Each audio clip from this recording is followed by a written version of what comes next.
this istiyorum. morning.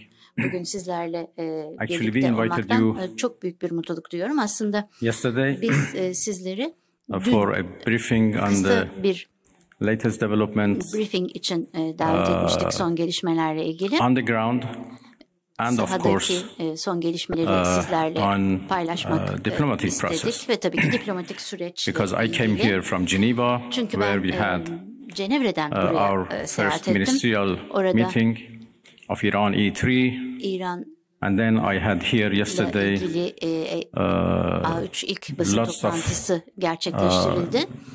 Daha sonra useful, da important burada meetings son derece with the foreign yararlı ministers of ve verimli our toplantılar region, gerçekleştirdim dün burada and bölgedeki we discussed diğer about Dışişleri different Bakanlarıyla. initiatives Farklı and ideas inisiyatifleri ve farklı existed fikirleri for peaceful settlement of this değerlendirdik. question. Barışçıl bir biçimde But bu as all of you sorunun know, çözülmesi için. Ancak hepinizin de bildiği gibi we suddenly faced birdenbire aniden with the aggression bir saldırıyla by American forces karşı karşıya kaldık. to Amerikan our nuclear kuvvetleri facilities. nükleer tesislerimize saldırdılar. The Islamic Republic of Iran İran İslam condemns Cumhuriyeti in the strongest en terms güçlü the şekilde United States' Amerika brutal Birleşik military Devletleri'nin bu aggression against Iran's peaceful saldırgan nuclear askeri facilities. operasyonunu It is an outrageous, nükleer tesisine grave yapılan and operasyonunu unprecedented kınamaktadır.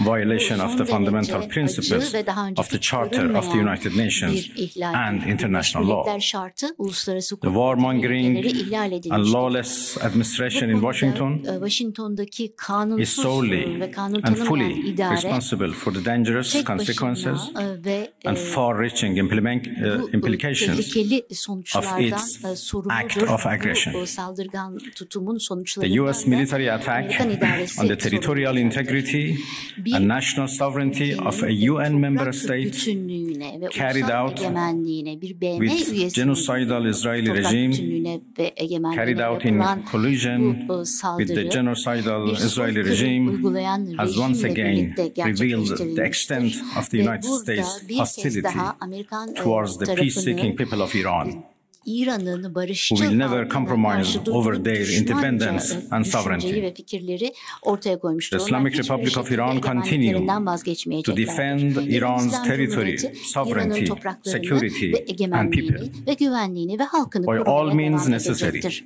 Her tür araç against kullanarak not bunu just US savunmaya military devam edeceğiz. aggression, Sadece but Amerikan also the askeri reckless and saldırganlığına unlawful karşı actions değil, of the aynı Israeli zamanda regime. İsrail rejiminin yasa While President tanımayan Trump ve was elected on a buradaki platform of putting saldırılarına an karşı end da to bulunacağız. America's costly involvement Federasyonu of Başkanı forever wars Amerika'nın bu konudaki in our part of the world, dahilini he has betrayed kınamıştır. not only Iran Ama aynı by zamanda abusing our commitment to sadece diplomacy, diplomasiye but also olan deceived taahhütümüzü his own değil, voters by aynı submitting to the zamanda wishes kendi of a seçmenlerini wanted de war aslında criminal who has kötü grown bir duruma accustomed düşürmüştür.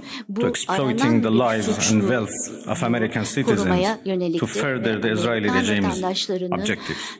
Hayatını The kurtarmaya US act of devam aggression ettiğini against ilerlerken Iran's peaceful İsrail'in nuclear bu konudaki facilities askeri hedeflerini constitutes ilerlemektedir. not Bu only a barışçıl flagrant nükleer breach of the tesislere UN yapılan Charter, saldırılar sadece Birleşmiş especially the Milletler prohibition of the Şartı'nın use en of ağır force under ihlali değil, Article aynı 2, zamanda paragraph 4, ikinci and the madde birinci obligation to paragraf respect the state's çerçevesinde territorial güç integrity and kullanımı sovereignty, bir ülkenin but also toprak bütünlüğü ve a egemenliğine karşı violation güç of UN kullanımıyla Security ilgili Council Resolution maddesini ihlal etmektedir. Aynı 2231. zamanda It cannot be emphasized enough 31 nolu güvenlik how kurulu much of a kararını da ihlal devastating blow etmektedir. that the US, Amerika permanent Birleşik member of the Devletleri'nin Security Council, daimi üye has olduğu dealt güvenlik to the global konseyinin non-proliferation bu regime. konudaki küresel kitle The Islamic Republic of Iran reminds the United Nations, yapmış olduğu the ihlal ne Security kadar Council, vahimdir bunu kelimeler ifade the UN edemez. Secretary Burada General, Birleşmiş the Milletler International Genel Atomic Sekreteri, Energy, Uluslararası Atom Enerjisi Ajansı, the International Atomic Energy Agency, Uluslararası and Atom other Enerjisi relevant Ajansı international ve tüm bodies diğer of uluslararası their kuruluşlar duty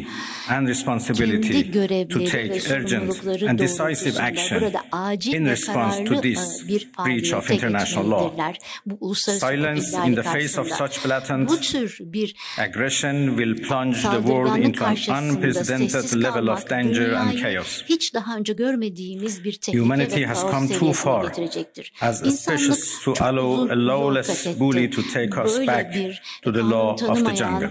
The Islamic Republic of Iran calls on the Security Council to convene an emergency session to unequivocally condemn the criminal act of aggression by the United States against Iran and to hold the administration in Washington accountable for its violations of fundamental principles of United Nations Charter and of norms of international law. The responsibility of the IAEA and its Director General, who through evident bias in favor of warmongering parties paved the way for the current violence and bloodshed